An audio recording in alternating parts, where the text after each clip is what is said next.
Hello folks, it's Stephen from Midlothian Ecotherapy here for Health All Round.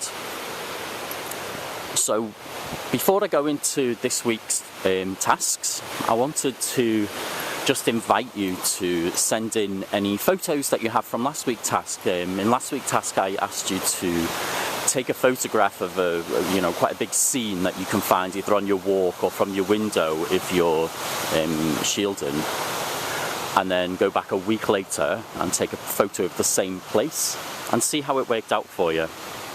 See if you can spot any differences and any changes that are going on around you. So it would be really nice if you could post any photos you have on the Facebook page in one of the threads for the ecotherapy videos, or even send them in via email to our website. It'd be really nice to see that. Okay, so this week's task are about story and creativity. So myths and stories, especially when we're children, are such a massive part of how we experience nature.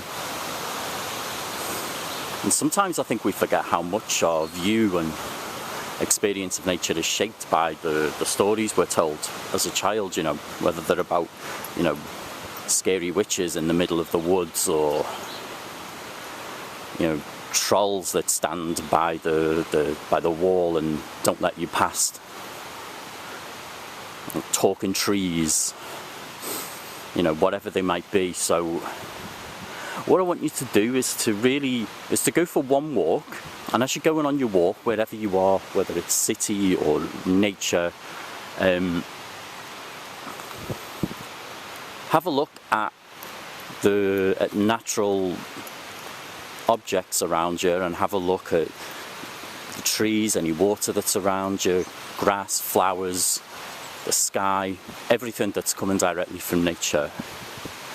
And I want you to put your childlike head on and cast your mind back to stories that you loved when you were a child that involved people in nature. It doesn't matter if they're myths or fairy tales or classic children's stories like, Wizard of Oz or Alice in Wonderland, wherever they are. And as you're wandering around and taking things in, just think about maybe how much those stories have affected your relationship in nature.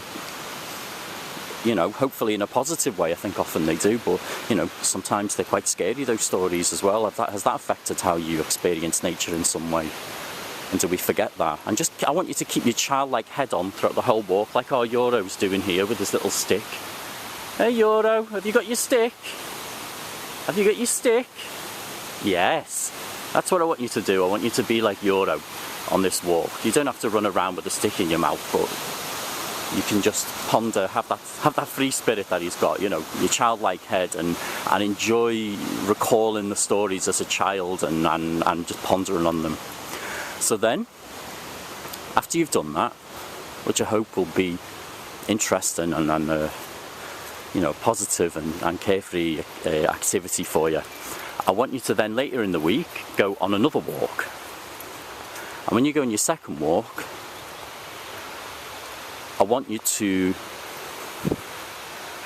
basically create your own story, your own fairy tale, if you like.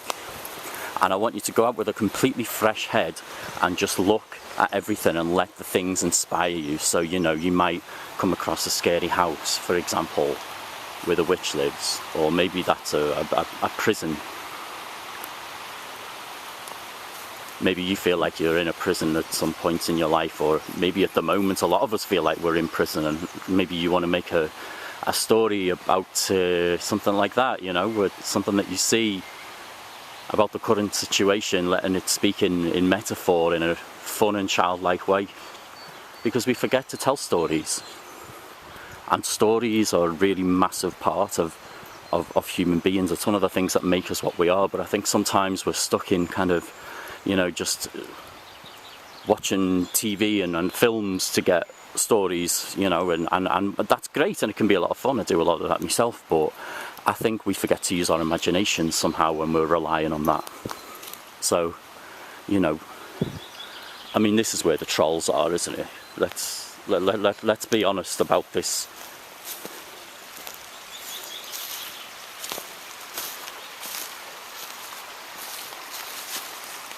I have got no doubt in my mind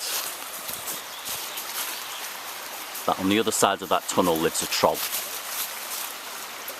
I'm going to leave that thought with you. And when you've done your story, you don't have to write it down. The witch's house. You don't have to write it down.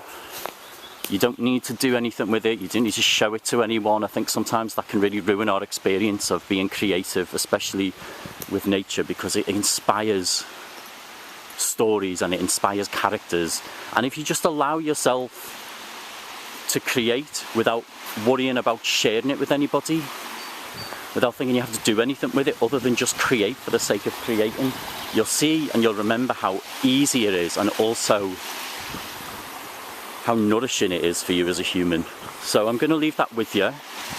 If when you're finished you want to share your story or anything about your characters or just about anything about your experience, you're very welcome to. But you don't need to. It's about you experiencing it more than anything. So thanks a lot. That's Stephen from Midlothian Ecotherapy for Health All Round.